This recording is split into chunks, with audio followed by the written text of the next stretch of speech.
राधा स्वामी,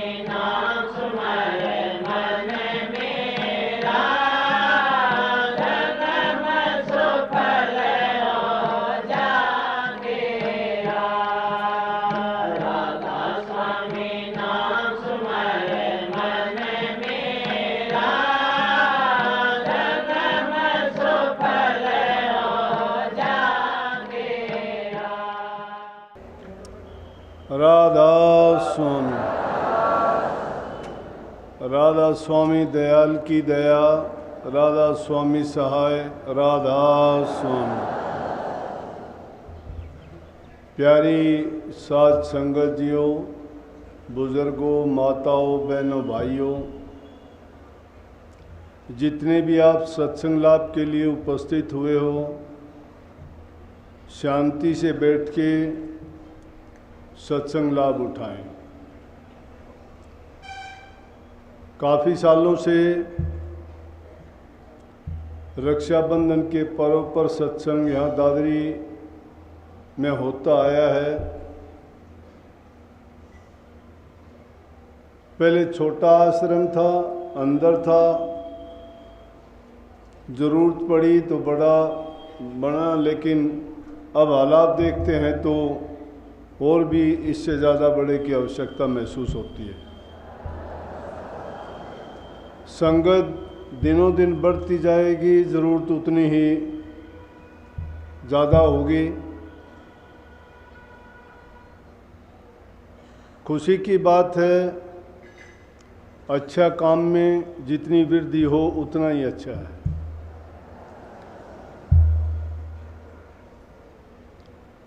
अपने देश में त्योहारों का विशेष महत्व है और उनका कोई ना कोई संदेश होता है। किसी महापुरुष की यादगार में कोई विशेष घटना की याद दिलाता है, तो और कोई किसी न किसी रूप में अपना महत्व दर्शाता है। हमें तो सत्संगियों को सत्संग से मतलब है, लेकिन ये भी दिवाली की तरह से, जैसे दिवाली हमारे देश में हर कोने कोने में मनाई जाती है, उसी प्रकार से रक्षाबंधन का त्यौहार भी हमारे देश में लगभग हर जगह मनाया जाता है। इसको याद इस रूप में किया जाता है, रक्षाबंधन का मतलब रक्षा सूत्र से है। रिवाज तो इस तरह से हो गई आजकल कि बहनें भाई को रक्षा सूत्र बांधती हैं और उसका मतलब होता है कि बहन रक्षा सूत्र भाई को बांध के उससे उसके बदले में वो ये आशा रखती है कि दुख की घड़ी में, विपत्ति के समय में, ज़रूरत के वक्त उसका भाई उसकी हर प्रकार से रक्षा करेगा, सुरक्षा करेगा, सहायता करेगा, उसको उसकी तकलीफ़ और परेशानी से निजात दिलाएगा। परंपरा पड़ी, ये इतिहास में इनके साक्ष्य भी हैं। पद्म पुराण में, स्कंद पुराण में, श्रीमद् भागवत में भी थोड़ा प्रकरण आता है। जब राजा बलि 99 यज्ञ पूरे कर चुका था, 100वां यज्ञ उसका चल रहा था, अगर वो 100 यज्ञ पूरे कर लेता तो कहते हैं कि इंद्र का राज उसको मिल जाता। अब देवताओं को चिंता हुई कि अगर राजा बलि 100 यज्ञ पूरे कर लेगा तो इंद्र का राज छिन जाएगा। सब देवताओं ने जाके विष्णु भगवान से प्रार्थना की कि कोई ना कोई ऐसा उपाय करो कि जिससे ये राजा बलि 100 यज्ञ पूरे ना कर सके और उससे इंद्र का राज छिन जाने से बच जाएगा। विष्णु भगवान ने 52 अवतार छोटे ब्राह्मण का रूप धारण किया, जिनको 52 अवतार के नाम से प्रसिद्ध हैं, और वो राजा बलि के यज्ञशाला में पहुंच गए। राजा बलि का ये था कि यज्ञ के समय उन्होंने प्रण किया था कि कोई ब्राह्मण अगर आता है, कोई भिक्षुक अगर आता है तो उसको खाली नहीं जाने देता था। और जब वो सारा काम पूरा कर चुका और उसके बाद यज्ञ के लिए जाने के लिए तैयार हुआ तो उस टाइम बावन भगवान छोटे रूप में ब्राह्मण का रूप धारण करके राजा बलि के सामने हाजिर हो गया। दरबारियों ने रोकने का प्रयास किया तो राजा बलि ने उनकी जो बहस चल रही थी उसको सुनने के बाद में कहने लगे, क्या बात है? कहने लगे, जी ये जिद करता है आपसे मिलने की, और हम कहते हैं कि अब राजा यज्ञ के लिए जा रहा है, उन्होंने जो दान पुण्य करना था वो कर दिया। बोले कि कौन है? बोले जी ब्राह्मण है। बोले ब्राह्मण अगर मेरे दर पे आया है तो इसको अंदर आने दो, मना मत करो। और 52 भगवान जब हाजिर हुए तो राजा बलि उनकी तरफ देख के कहने लगा कि ब्राह्मण देवता कहो कैसे आना हुआ। कहने लगे, जी मेरे पास कोई स्थान नहीं है, मैं भक्ति करना चाहता हूँ, कोई जगह ऐसी मुझे मिली नहीं, तो कृपा करके मुझे आप दान में थोड़ी बहुत ऐसी जगह दे दो जहाँ मैं कुटिया बना के अपनी भजन भक्ति करता रहूँगा और आपका बहुत एहसान होगा। राजा बलि मन ही मन मुस्कुराए कि इसको ज़रूरत भी क्या होगी, थोड़ी बहुत कहीं एक कुटिया की, 2 कुटिया की, थोड़ी बहुत 5-10 गज 20 गज जगह इसको चाहिए। कहने लगे कि बोलो कितनी चाहिए? कहने लगे ऐसे नहीं, पर्ण करो। राजा बलि कहने लगे कि मैं राजा हूँ और जब मैंने वचन कर दिया तो इसमें कोई किसी प्रकार की चूक नहीं होगी, आप इस बारे में निश्चिंत रहिए, आप बताओ। कहने लगे कि मुझे 2.5 कदम जगह दे दो। बोले 2.5 कदम? 2.5 कदम का नाम सुन के हंसे।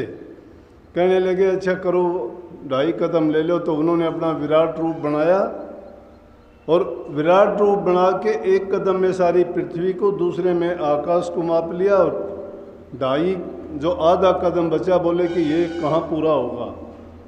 राजा बलि कहने लगे मेरे छाती पे रख के इसको पूरा कर लो। उन्होंने छाती पे पैर रख के बोले कि तू पाताल में जा। तो वैसे तो कह भी देते हैं, जब ये भक्ति का जिक्र आता है उसमें कहते हैं तप यज्ञ हवन पूजा करना ये भक्ति के मुकाबले में इतने मायने नहीं रखते। 99 यज्ञ करने वाला राजा बलि पाताल में जाना पड़ा। जब उसको पाताल में भेज दिया गया तो अपने तप के बल से उन्होंने भक्ति करके और परमात्मा को प्रसन्न कर लिया, विष्णु भगवान को, और उनको मजबूर कर दिया, उनसे वर ले लिया कि जब तक मैं पाताल में रहूँगा आप मेरी ड्यूटी पर बैठ के यहाँ पर सेवा करते रहोगे, यहाँ पर पहरा दोगे। अब विष्णु भगवान उनके पहरेदार बन के वो पाताल में बैठे हैं। अब लक्ष्मी जी को मुश्किल होगी कि देखती है कि विष्णु भगवान इतने दिन तक आए नहीं, और वो इस चिंता में कि अब कैसे होगी, क्योंकि वो तो उनको तो 52 भगवान ने अपनी ड्यूटी पे रख लिया है। नारद जी का आना हुआ। नारद जी से कहने लगी कि कोई ऐसा उपाय करो कि जिसके कारण विष्णु भगवान का वहाँ से पीछा छूट जाए कि मैं तो यहाँ अकेली होगी। और उन्होंने अपने भक्ति के बल से उनको प्रसन्न करके अपने दरबान के रूप में वहाँ रख लिया है। नारद जी ने उनको एक युक्ति बताई कि आप रक्षा सूत्र लेके जाओ और राजा बलि को अपना भाई बना के रक्षा सूत्र उसके हाथ पे बांधो। जब रक्षा सूत्र हाथ में बांधोगे तो वो भाई के रूप में आपको गारंटी देगा कि आपकी रक्षा सुरक्षा, आपकी मनोकामना पूरी करने का वचन देगा। उन्होंने वैसा ही किया। लक्ष्मी जी गई और वहाँ जाके उन्होंने राजा बलि को रक्षा सूत्र बांध के अपना भाई बनाया। और भाई बनाने के बाद में जब रक्षा सूत्र बांध दिया तो भाई से वर लिया कि मुझे श्री विष्णु भगवान चाहिए, और उसी टाइम उसको वो वापस लेके आई। तो कहानी तो और भी बहुत है, बहुत से राजाओं की कहानी है, बहुत सी माताओं बहनों की ऐसी बात है जब उनके पर कोई भी विपत्ति आई और कोई लड़ाई का वक्त ऐसा आया तो विरोधी राजाओं के पास वो भी जाके इसी प्रकार से उन्होंने धर्म के भाई बनाए और धर्म के भाई बना के उनसे इसी प्रकार से वर चाहे और वो वर लेने के बाद में, वरदान प्राप्त करने के बाद में उनको उसे युद्ध से बच जाना पड़ा, उसकी परेशानियां भी दूर हुई और अगर वो किसी भी रूप में पकड़े गए थे तो उनको स्वतंत्र भी करा लिया। तो ये एक ऐतिहासिक बात है कि उसको हम उसी समय से इसको मनाते तो इस रूप में आए थे, लेकिन ये ज़रूरी नहीं है। रक्षा सूत्र हम किसी को भी बांध सकते हैं। निर्बल अपने से बलवान को बांध सकता है, निर्धन धनवान को बांध सकता है, बहन अपने भाई को बांध सकती है, भाई भाई को बांध सकता है, बेटा पिता को, पिता किसी रिश्तेदार को, नातेदार को, किसी को भी, क्योंकि इसके अंदर एक प्यार छिपा हुआ है, उसके अंदर एक बंधन है। धागे में इतनी ताकत नहीं है जितनी कि उसके बंधन में ताकत है। शादी के टाइम एक हल्का ही धागा ही तो हाथ से बांध के कहते हैं कि तुम्हारा शादी का सूत्र है, क्योंकि ये बड़ा पवित्र माना गया है सूत्र। दूसरी चीज़, वो बांधने के बाद में एक प्रकार का कठोर पर्ण हो जाता है। तीसरी चीज़, वो एक प्रमाणिक रूप में भी काम करता है कि वो प्रमाण है। तो इसीलिए उसको हम किसी भी रूप में किसी को भी बांध सकते हैं और उसके बांधने का तात्पर्य भी यही है। इन सारी चीज़ों को भी अलग रख के हमारे लिए जो विशेष रूप से भक्ति भाव रखने वाले, आध्यात्मिक के पथ पर जो चलने वाले हैं, उनके लिए सबसे बड़ा नाता गुरु के साथ है। गुरु के साथ भी रक्षा सूत्र बांधना, शिष्य गुरु को भी बांधते हैं, गुरु भी शिष्य को बांध सकता है, क्योंकि वो हम पहले बताया कि किसी को भी बांध सकते हैं और जिसको भी बांधते हैं उसके बांधने का मतलब तो यही था। लेकिन आज ज़माना बदल गया है, कोई वर जबान से भी दे देता है, कोई रक्षा सूत्र को भी बांधने के बाद में अपने नियमों को नहीं निभा पाता है या ना ही निभाने का प्रयास करता है। कि हर वक्त और हर समय ऐसे नहीं रहते, वो हमारे सारे पुराने रीति रिवाजों को भी हम भूल जाते हैं, छोड़ देते हैं या उनका कोई महत्व नहीं समझते, लेकिन फिर भी उसे एक परंपरा के रूप में उस त्यौहार को हम मनाते हैं। परंतु सत्संगियों के लिए तो सबसे बड़ा त्यौहार मैं कहता हूँ सत्संग होता है। त्यौहार हमारे सामाजिक रूप में हम उसको खुशी के रूप में मनाते हैं। त्यौहार कहो, मेला कहो, वो एक अच्छा मिलाप है। मेला भी तो यही है कि सब एक जगह पर इकट्ठे होके बड़े खुशी खुशी वहाँ पे जब इकट्ठे होते हैं, ना कोई जाति का सवाल होता है, ना धर्म का सवाल होता है, ना प्रदेश का सवाल होता है, एक ही भाव होता है। जो भी वहाँ जाता है वो खुशियाँ मनाता है, उसको याद करता है और पुरानी जो परंपरा है उसको जीवित रखता है। इसी प्रकार से ये हमारा रक्षाबंधन का भी त्यौहार जब आता है तो हमें तो एक पंथ दो काज हो जाते हैं। एक तो रक्षाबंधन की त्यौहार को मनाते हैं, दूसरे हमें सुनने को सत्संग मिलता है, सब सत्संगी इकट्ठे होते हैं। तो जब मैं कहता हूँ सत्संग जैसा लाभ तो आदमी अकेला अगर भक्ति करता है तो वो कितने दिन भी करे उसका इतना लाभ नहीं होगा, बल्कि सत्संग एक दिन का उसके बहुत काम आ जाएगा। सत्संग पुनरावृत्ति है, हमारे भूलों को भ्रमों को मिटाने का एक सहज तरीका है। कई चीज़ें जो हम समझ नहीं पाते हैं सत्संग में हमें सहज भाव में वो इस ऐसे मिल जाती हैं कि कई सालों के पड़े हुए भ्रम मिनटों में देखते देखते सुलझ जाते हैं। वही बातें रोज़ाना सुनते हैं, लेकिन फिर भी सुनते हुए जब अगली बार उसमें जाते हैं तो उसका नया अर्थ निकलता है, उसका अपना एक अलग ही महत्व होता है।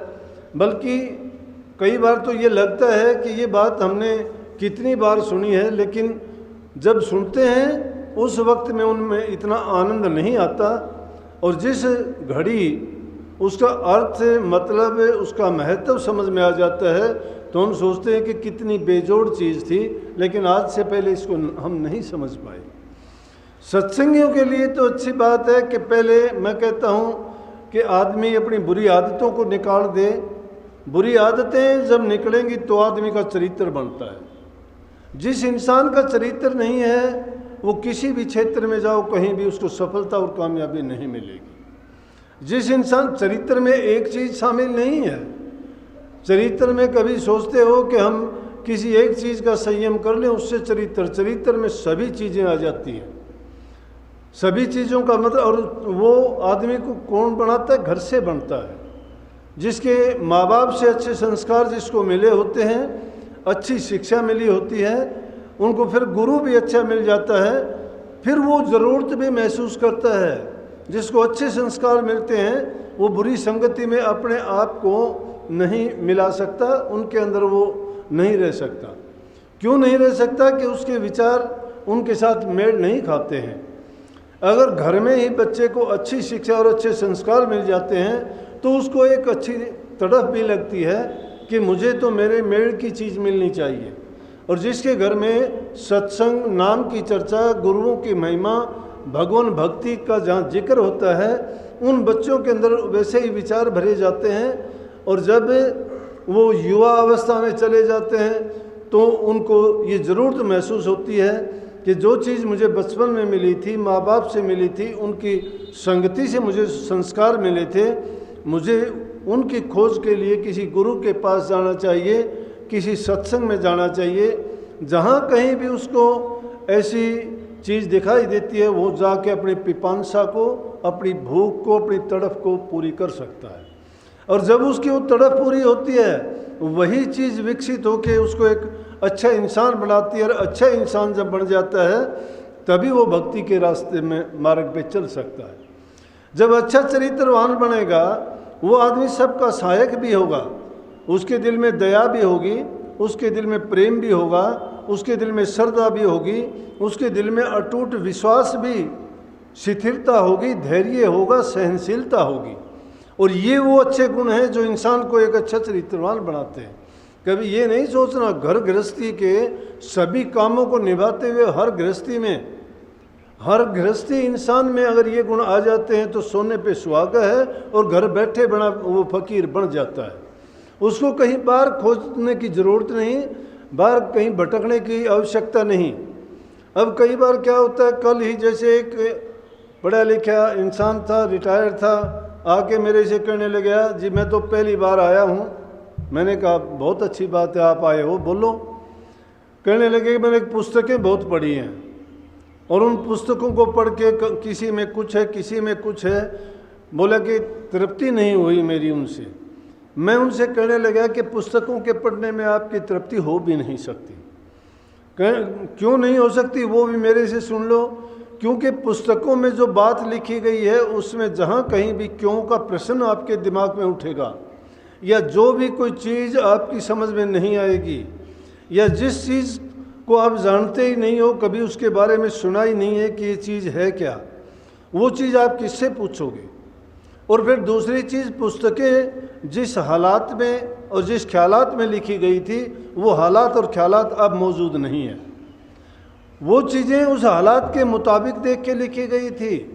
हमारे वेदों की रचना की गई, शास्त्रों की रचना की गई, पुराणों की रचना की गई, वो समय अब नहीं है।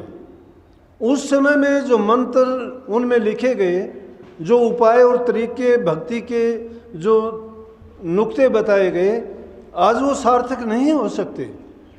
निसंकोच वो बहुत अच्छी बातें हैं और उनको करने के लिए उसी समय में वो ज़्यादा उपयुक्त थे।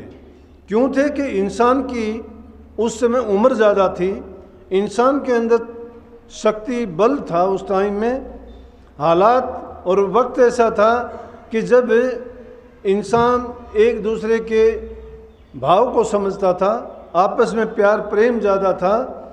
आज की तरह से आपाधापी का वक्त नहीं था। उस समय में ये बात सिखाने की ज़रूरत नहीं थी कि तुम आपस में प्रेम करो। उस टाइम में चोरी डकैती छीना झपटी नहीं थी। अगर कहीं थी थोड़ी बहुत तो उनको बहुत ही घृणा की दृष्टि से देखा जाता था। जब उनको घृणा की दृष्टि से देखा जाता था तो उनको और सज़ा देने की ज़रूरत नहीं थी। इंसान अपने आप से ही इसकी जांच करके और वो अपने आप को सज़ा याफ्ता मानता था कि मेरे गलत काम के कारण मेरे से समाज में लोग नफरत इसलिए करते हैं। तो कोई भी दूसरा इंसान ऐसा करने का प्रयास नहीं करता था। तो जब वक्त ऐसा था, हालात ऐसे थे, उस हालात में उस वक्त के अनुसार भक्ति के नुक्ते कामयाब थे। तो उस टाइम में यज्ञ था, हवन था, पूजा पाठ थी। आज के युग में अगर आपके पास नाम है, गुरु का संग करते हो, उनके सत्संग में जाते हो, उनके बताए हुए जो रास्ते हैं उनको अपना के उनकी मर्यादाओं के अनुसार आप काम करते हो, तो आप निश्चित रूप से आपका भक्ति में सफलता ही सफलता है। इसीलिए संतों ने क्यों कहा कि गृहस्थ में रह के तुम भक्ति भी कर सकते हो और सारे काम गृहस्थ में ही रह के कर सकते हो। जब जिसका गृहस्थ दुखी है वो कुछ भी नहीं कर सकता। जिस इंसान का मन दुखी है वो घर परिवार में भी शांति से नहीं रह सकता। जिसके मन में शांति नहीं उसके घर में शांति नहीं, जिसके घर में शांति नहीं तो समाज में भी अफरा तफरी का माहौल वो ऐसे ही बना रहेगा उसके लिए। जब हर जगह से उसको प्यार मिलता है, शांति मिलती है, तो समझो कि उसके भक्ति के रास्ते सारे के सारे खुले रहते हैं। इसीलिए संतों ने कलयुग में कहा कि तुम नाम का आधार पकड़ो, नाम ही इस युग में जीव का कल्याण कर देगा। क्यों कर देगा कि आज इंसान की उम्र बहुत कम है, इंसान में सहन शक्ति नहीं रही है, प्राण इंसान के अन्न में है, अन्नमय कोश जिसका खराब है उसका सब कुछ बिगड़ जाता है। अब अन्न के बारे में, जल के बारे में, विचारों के बारे में, संगति के बारे में, गुणों के बारे में जब विचार करना शुरू करते हैं तो हम तो शुरुआत से ही हमारी नींद ही डगमगाई हुई है कि जब हम शुद्ध अन्न ही नहीं खाते हैं, कमाई हमारी शुद्ध नहीं है, हेरा फेरी की है, चोरी की है, छीना झपटी की है। जब ऐसे अन्न खाने वाले जो हैं, जैसा इंसान अन्न खाता है वैसा ही तो उसका मन हो जाएगा, क्योंकि उस अन्न में वही गुण हैं जिस प्रकार से वो कमाया गया है। लोगों को तसल्ली नहीं है। एक इंसान भूखा मरता है, दूसरा चोरी डकैती करके धन का संचय करता है, उसके किसी काम भी नहीं आता है और वो गलत रास्ते से उसको करता है। अब पाप का पैसा तो पाप में लगेगा, वो अच्छी जगह में कैसे लग सकता है? जिनके विचार पवित्र हैं, जिनका जीवन अच्छा और सच्चा है, वो इंसान अगर सच्ची कमाई करता है, सच्ची कमाई में से उसके उपयोग के बाद में जो बचता है तो वो उसको भी पुण्य में लगाने की प्रयास करता है।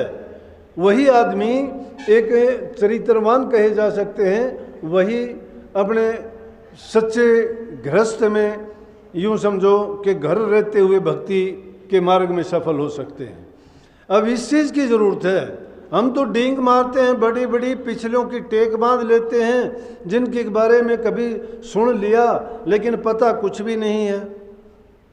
पिछलों की टेक बांध के उनके अनुसार काम करना चाहते हैं। उनको अगर आज हम हाजिर नाजिर पाते तो क्या उनकी ये शिक्षा थोड़ी थी? अब उनकी शिक्षाओं पर चलते हो तो उनकी बातों को अगर मानते हो तो मान जाएंगे कि बिल्कुल ठीक है कि उन्होंने तो नेक काम किए थे। अब उन परंपराओं को तो निर्वाह नहीं करते, उन पर हम चलते नहीं हैं और दम भरते हैं कि हम भक्ति के रास्ते पे चलते हैं, हम नाम को जपते हैं, हम तप करते हैं, हम साधना करते हैं। धर्मों का कोई अंत नहीं है, गुरुओं की कोई कमी नहीं है, पंथों की कोई कमी नहीं है, कथा वार्ताएं बहुत होती हैं, लेकिन दिलो दिमाग किसी के बदलते नहीं हैं। क्यों बदलना चाहते नहीं हैं? अगर कोई थोड़ा बहुत बदलना भी चाहता है तो आम कहावत तो यह है, खरबूजे को देख के खरबूजा रंग बदलता है, यहाँ तो खरबूजे को देख के सारा का सारा खेत बदला हुआ है। अच्छे रास्ते पे कोई चलने के लिए तैयार नहीं। नाम भक्ति का लेते हैं, विचार और ख्यालात उनके देखोगे तो आम गृहस्थियों से भी उनके घटिया विचार और ऐसे ख्यालात हैं कि उनको सत्संगी कहना या गुरु के भगत कहना या शिष्य और सेवक का नाम देना भी लाज और शर्म आती है। क्योंकि वो इस बात को समझे नहीं, जाने नहीं, उन्होंने गुणों को अपने अंदर उनका संचय और संग्रह ही नहीं किया। जब वो गुण किसी के भी अंदर नहीं है तो समझो कि भक्ति का भी कोई उसके अंदर अंश नहीं है, लेश मात्र भी। अगर भक्ति करना चाहते हो तो पहले अपने चरित्र को ऊंचा करो। देखते हैं समाज में कहीं शराब का बोलबाला है, कहीं जीव मारे जाते हैं, कहीं और दूसरे ऐसे कर्म होते हैं जिनको कहते हुए भी हमें दुख लगता है, सुनते हुए शर्म आती है, लेकिन फिर भी हम उस समाज को एक उन्नत और अच्छा समाज कहते हैं। कमी किसकी है? हमारी सबकी है। जिम्मेवारी और कर्तव्य किसका? हमारा सबका है। अगर हम ये जिम्मेवारी लें और उस सुधार की तरफ बढ़ें, ये ज़रूरी चीज़ है।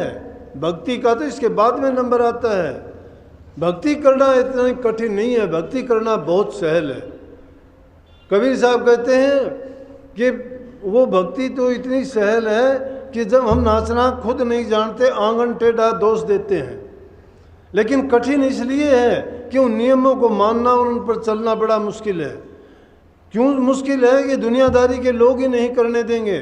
अच्छे रास्ते की तरफ बढ़ोगे, आपको लाख ताने लगेंगे। आपकी परीक्षा के लिए, आपके धैर्य को परखने के लिए, आपके ईमानदारी और सच्चाई को जांचने के लिए इतनी परीक्षाएं होंगी कि उसमें कोई भी कुछ आपको बोल देगा, कोई कुछ कह देगा, जिसको कोई ज्ञान समझ नहीं है। तो मैं तो कई बार कह देता हूं कि जब सत्संग में आप लोग आते हो और फिर वो आपके बारे में उन जुनून बातें सुनी जाती हैं कि फलां आदमी ये करता है, वो आदमी वो करता है, वो ये बोलता है, वो ये बोलता है, मैं कहता हूँ हमारी भाषा और हमारा उपदेश ये नहीं है। हम तो ये कहते हैं कि अगर तुम्हारा कोई इतना बुरा करता है तो भी उसको तुम बर्दाश्त करके देखो। बर्दाश्त अगर नहीं है तो तुम क्या संदेश दे सकते हो और कहाँ तक आपने उसको जो ग्रहण करने की क्षमता है वो क्या ग्रहण किया है आपने। संतों का तो ये लाइन है, स्वामी जी महाराज के समय की बात है कि कुछ भी आपको कह लें, अरे हमारे से अच्छे तो भिखारी हैं, दरवाजे पे आके भीख मांगता है और भीख मांगने के लिए तुम लाख उसको कहते हो कि तू कमा के नहीं खा सकता, तू हट्टा कट्टा है, तू जवान है और फिर भी तू मांगता फिरता है, तेरी नीयत खराब है, तुमने मांगना खाना सीख लिया, कमाना नहीं जानते। लेकिन वो नीची गर्दन कर लेगा और लेकिन बिना लिए तुम्हारे से कुछ ना कुछ हो जाएगा नहीं। सुन लेता है वो, धैर्य तो उसके अंदर है। हम नाम भक्ति का लेते हैं, धैर्य इतना भी नहीं है। कोई एक कहता है उसको 10 सुनाते हैं, वो 10 कहते हैं, हम उसको गर्दन उतारने के लिए तैयार हो जाते हैं, युद्ध का मैदान बना देते हैं वहाँ। ये सत्संगियों के कायदे थोड़े हैं। सत्संगियों के तो स्वामी जी महाराज जी ने राधा स्वामी मत चलाया। अगर तुम इस मत के और इस पंथ पर चलने वाले हो और भक्ति करना चाहते हो, गुरु की भक्ति बहुत कठिन आसान नहीं है। स्वामी जी महाराज ने अपने शिष्यों को, जब आश्रम नहीं था, डेरा नहीं था, कुछ भी नहीं था, बहुत पैसे वाले थे, दिलवाली सिंह उनके बाप स्वामी जी महाराज के हीरे जवाहरात के व्यापारी थे, लोगों को बहुत पैसा दे रखा था, ब्याज पर देते थे। लेकिन स्वामी जी महाराज ने क्या कहा कि जब वो आए तो उन्होंने सबके कागज फाड़ दिए। जिससे लेना था, एक पैसा किसी से नहीं लिया, घर में था सब का सब उन्होंने दान कर दिया। और कोई कुछ भी उन्होंने नहीं रखा। अपना आराम से जो 2 रोटी का साधन था सिर्फ इतना था। डेरा नहीं था कोई भी। शिष्य उनके पास आते थे, क्योंकि भक्ति के रास्ते में ये बाधा है, ये सारे माया के रूप हैं। जो जो इंसान को इज्जत सम्मान मिलना शुरू हो जाए, घर में दाम बढ़ना शुरू हो जाए, या तुम थोड़ा बहुत ऊंचा पद हो जाए, तो तुम भक्ति से दूर जाना शुरू कर दोगे। तो समझो कि माया ने अपना घेरा डालना शुरू कर दिया है। 2 ही चीज इस जीव के पीछे लगे हुए हैं, काल और माया। काल समय है, समय बदलते बदलते ऐसा बदल जाता है कि इंसान को ये होश नहीं आने देता कि वो क्या करता है क्या नहीं करता है। माया नए नए खेल रच के उसको उड़ जाती रहती है। उस ऐसी दोनों का ऐसा मेल है कि उन उलझनों में पड़ने के बाद में वो सब कुछ अपने आप से मान लेता है कि मैं जो करता हूँ सही है, मैं जो सोचता हूँ वो सही है। और मैं जो करता हूँ शायद उसको कोई नहीं जानता है। तो स्वामी जी महाराज ने अपने शिष्यों को भेजा, पानी नहीं था, पानी के लिए कहा कि पानी लेके आओ। दूर कुआं था, वहाँ से पानी लेने के लिए शिष्य गए। दुनियादारी के लोग, जगत भगत का बैर है, जो केड़ा बडबेर वो हाल है, वो चीर देर साहिब करे नमेड़। जगत और भगत का तो हमेशा से बैर रहा है। दुनियादारी के लोग जो है उनको हमेशा किसके साथ क्या नहीं हुआ। संतों की अगर बात देखोगे तो कबीर साहब आदि संत थे, हर युग में आए, उनके साथ क्या क्या हुआ। हाथी के पैरों तो वो कुचले गए, नहीं कुचल पाया हाथी, वो ताकत ऐसी है। हाथी जब उनकी तरफ बढ़ता है उसको हाथी को शेर दिखाई देता है। राजा और देखने वाले हैरान हैं, नहीं कर पाए कुछ भी। जंजीरों में बांध के नदी में फेंक दिया गया, सारी जंजीरें टूट के कमल के फूल पे बैठे कबीर साहब बाहर आ गए। देखते हैं, हैरान हैं लोग।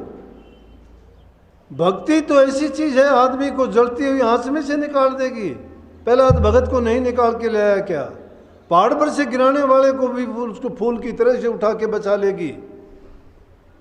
जिन्होंने इतने प्रयास करे उनके साथ भक्ति के रास्ते में अगर सच्चे हो तो कोई चीज बाधा और रुकावट और परेशानी आपके रास्ता नहीं रोक सकती। कबीर साहब के साथ क्या हुआ, दादू साहब के साथ क्या हुआ, पलटू साहब के साथ क्या हुआ, जितने भी संत हुए, आज तो वो युग भी नहीं है। आज तो संत कहाँ, तो पाखंडियों को भी सिर और कंधे पे उठाए फिरते हैं, उनके भी जिंदाबाद के नारे लगते हैं। पैसों की कमी नहीं है, ऊंचे ऊंचे ताज हैं, ऊंची ऊंची बातें हैं, कहाँ नाम कहाँ भक्ति, कुछ भी नहीं है। लेकिन उस युग में सच्ची भक्ति थी, फिर भी उनको कष्ट सहने पड़े लेकिन बोले नहीं। कष्टों को उन्होंने बर्दाश्त किया, क्योंकि उन्होंने ये माना कि हम भक्ति के मार्ग पर निकले हैं। अगर मेरे प्रभु को मेरे प्रति यही मंजूर है तो होने दीजिए। या तो ये मेरा कोई कर्जा है जो पूरा कर रहे हैं, या मेरी परीक्षा हो रही है कि मेरा धैर्य देखा जा रहा है, या मेरा कोई पूर्व जन्म का कर्म है जिसको इस रूप से काटा जा रहा है। हम समझते नहीं है, ये हमारी मूर्खता की बात है। थोड़ी सी बात होती है, कोई काम पूरा नहीं होता, छोड़ दो गुरु को, छोड़ो धर्म को। क्या धर्म है, छोड़ दिया हमने, गुरु छोड़ दिया। अरे गुरु कैसे छोड़ दिया? गुरु को तो कभी छोड़ ही नहीं सकते। गुरु नाम तो ज्ञान का, ज्ञान कभी छूटता है? किसी इंसान को छोड़ दोगे, छोड़ दो, 1000 बार छोड़ दो, लेकिन जिस ज्ञान को तुमने अपना लिया क्या उसको छोड़ दोगे? मूर्ख इंसान की बुद्धि दुष्ट कामों में लगती है, धन उसका दुष्ट कामों में लगता है, और वो बल से भी वो अपने बुरे कर्म ही करता है। लेकिन ज्ञानी आदमी का धन पुण्य के कार्यों में लगता है, बुद्धि उसके दूसरों की समस्याएं के सुलझाने में लगती है, और बल उसका निर्बलों की सहायता करने में लगता है। ये राक्षसी और देवताओं जैसी बात है। देवताओं के जो देवतुल्य होते हैं, भगत लोग होते हैं, उनके ऐसे काम होने चाहिए। और दुष्ट लोगों की तरह से ये थोड़ी है कि हम जो से अच्छे लोगों की खिल्ली उड़ाएं, उनको दुख दें, कष्ट दें, या जबान से कोई गंदा मंदा बोल के उनको किसी प्रकार का आघात पहुंचाएं। हमारा काम है तन से, मन से और धन से, हर प्रकार से जिस किसकी कर सकते हैं हमें मदद करनी चाहिए। दूसरे की अगर हम मदद नहीं करते हैं तो हमने क्या सीखा है, क्या किया है? तो स्वामी जी महाराज ने उनको ज्ञान देने के लिए बिल्कुल कहा कि पानी लेके आओ। पानी लेने के लिए गए, वहाँ दूसरे लोग मिले, उन्होंने उनके घड़े भी फोड़ दिए और उनको पीटा भी, और वहाँ से भगा दिया कि भागो, यहाँ से कोई पानी नहीं है। वो बेचारे आके कहने लगे कि जी हमारे साथ तो ऐसा ऐसा हुआ कि हमारी तो पिटाई भी की, पानी भी हमें नहीं लेने दिया, और घड़े भी हमारे तोड़ दिए। स्वामी जी महाराज कुछ नहीं बोले। अगर आज हो तो आज गुरु भी साथ हो लेंगे कि चलो देखते हैं क्यों कैसे ऐसा हुआ। युद्ध का मैदान बना देंगे, एक तरफ पुलिस होगी, एक तरफ सत्संगी होंगे। गुरुओं का काम नहीं है, ये भक्ति का मार्ग नहीं है। भक्ति का काम क्या है? अगर उनको ये ज्ञान होता तो वो ये काम थोड़े करते हैं।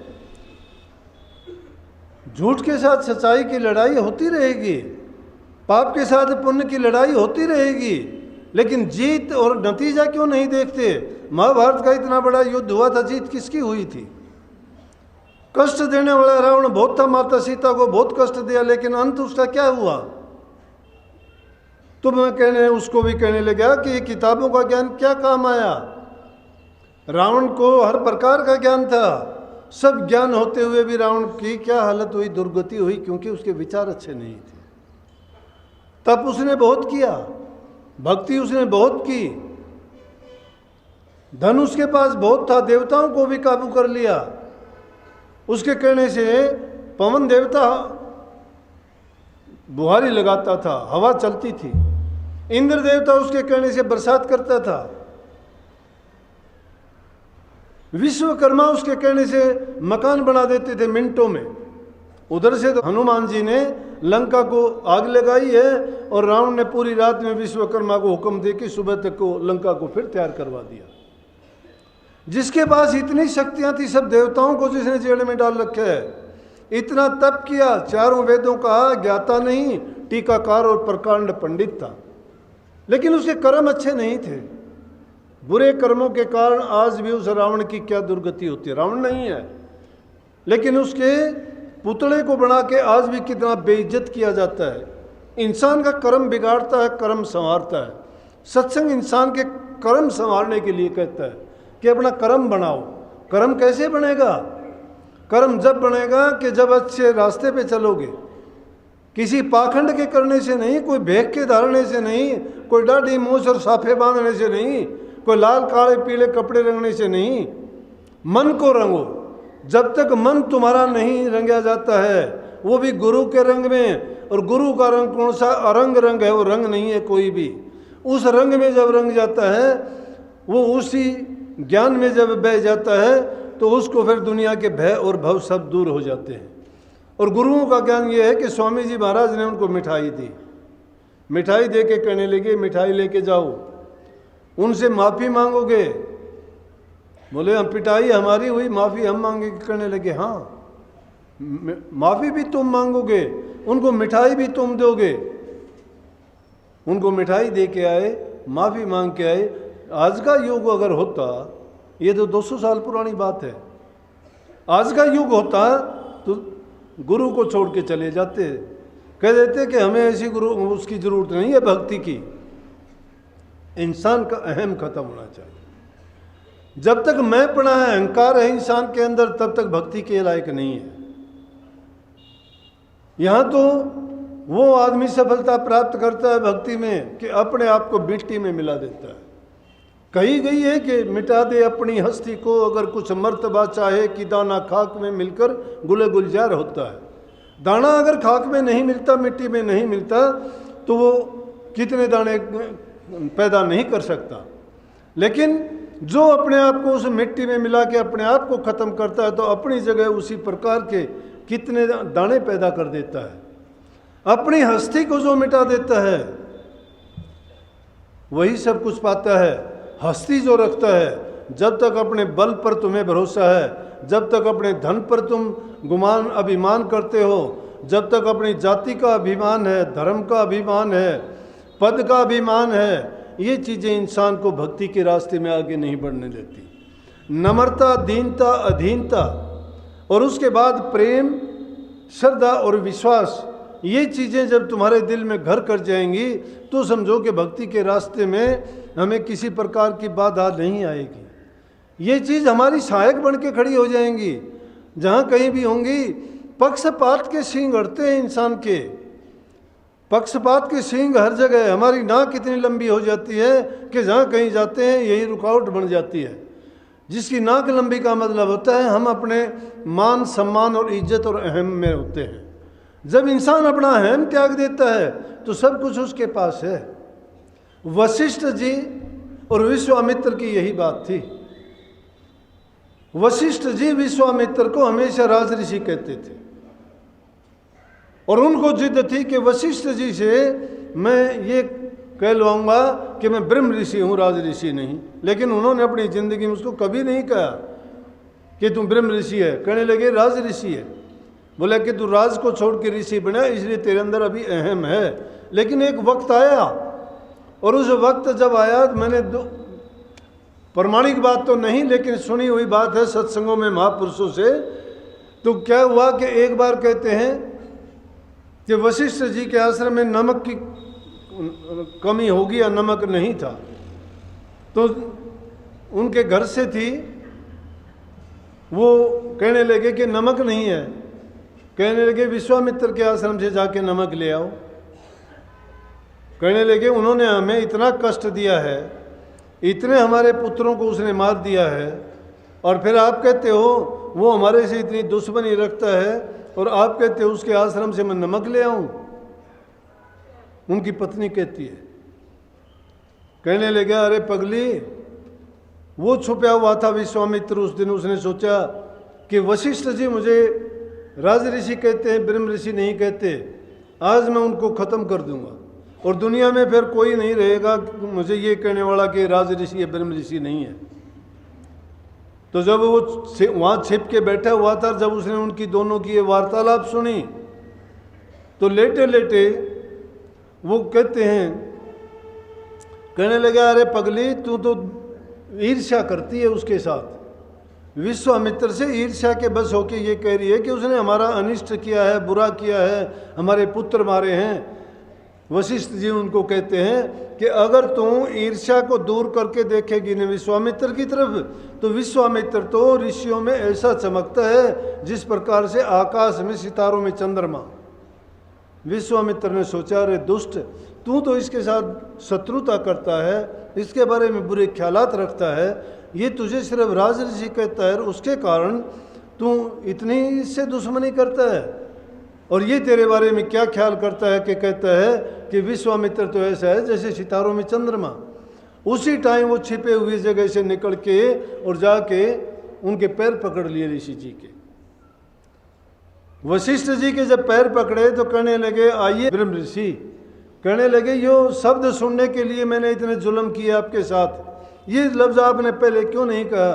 कहने लगे पहले तुम्हारे अंदर अहम था, वो अहंकार था, आज तूने आके चरण पकड़ लिए, इसका मतलब तूने अपने अहंकार को त्याग दिया है।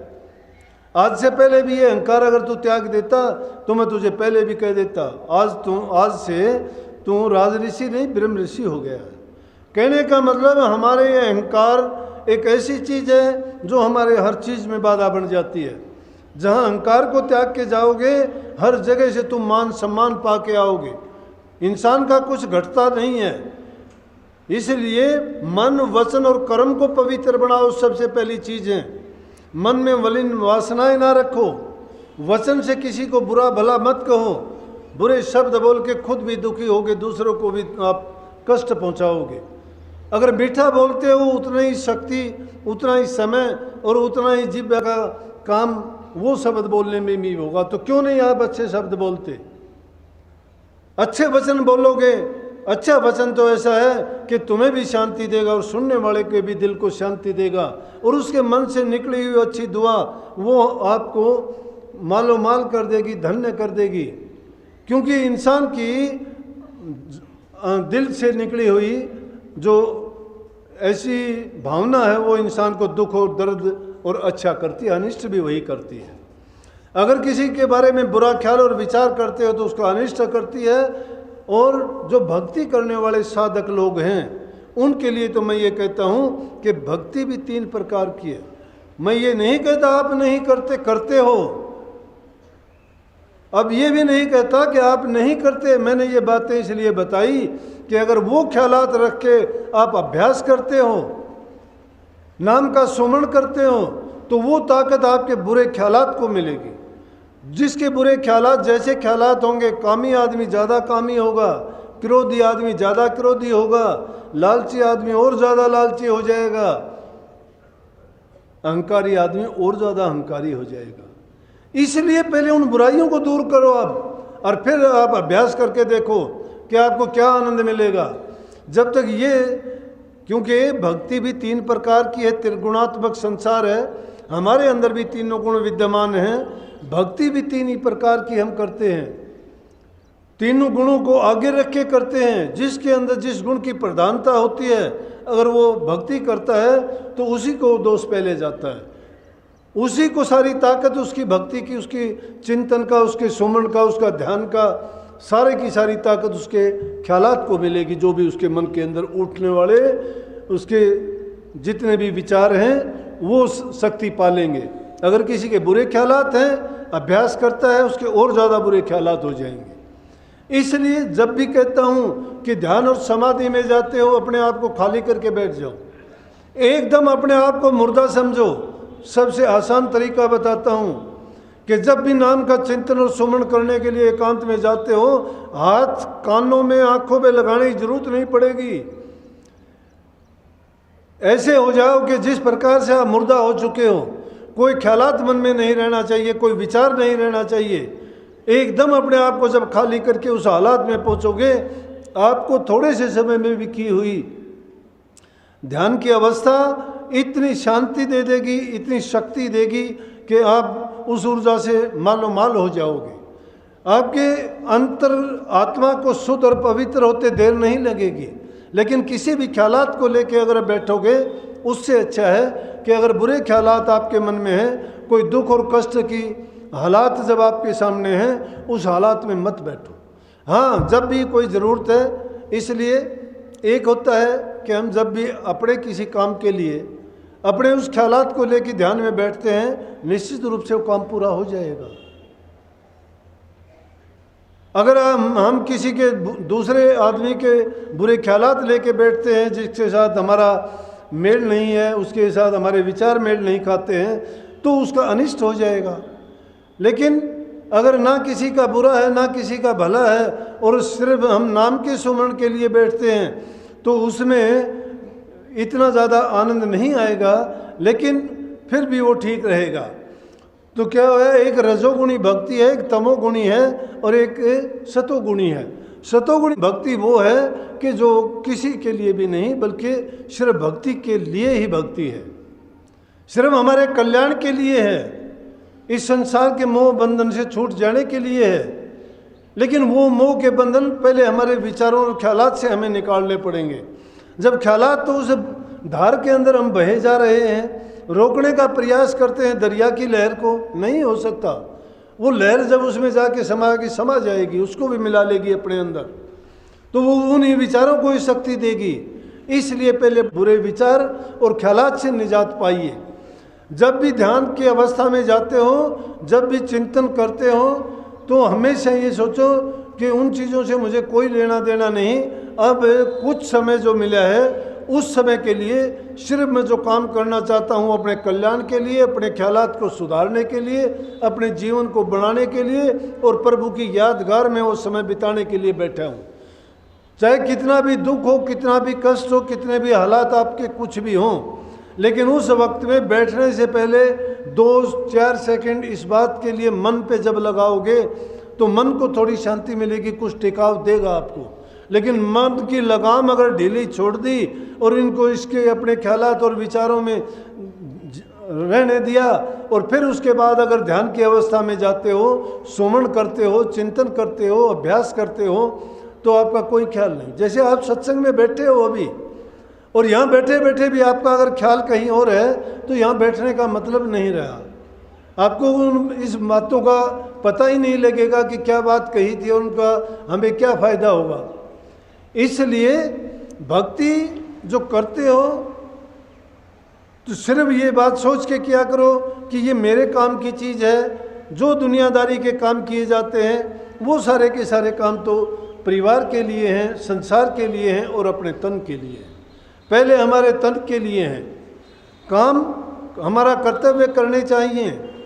किस लिए करो कि उधर पूर्ति होगी। परिवार के लिए क्यों करें? क्योंकि हमारी जो जिम्मेवारी है, हमारे सिर जो कर्ज है, वो पूरा करना है। समाज के प्रति हमारे दायित्व बनते हैं, वो हम परिवार में रह के अच्छे काम करके और सब मिलजुल के ही उनको पूरा कर सकते हैं। जब हमारा मन प्रसन्न होगा, घर में प्रेम शांति होगी। लेकिन ये चीज़ें जब होंगी कि हम बूढ़े बुजुर्ग माँ बाप की सेवा करेंगे, उनका इज्जत सम्मान करेंगे, सबसे अच्छा व्यवहार करेंगे, गरीब भूखे पर दया करेंगे, हमारे से जो हो सकती है तन से, मन से, धन से उनकी सहायता करेंगे, तो हमें अच्छा करने की आदत पड़ जाएगी। अधर्म के रास्ते पे हम नहीं जा सकेंगे फिर।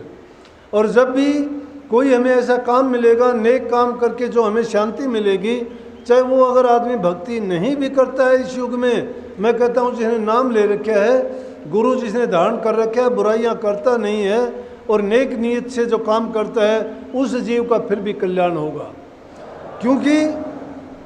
क्योंकि गुरु है क्या? गुरु ने जीव का मुक्ति का रास्ता खोल दिया है।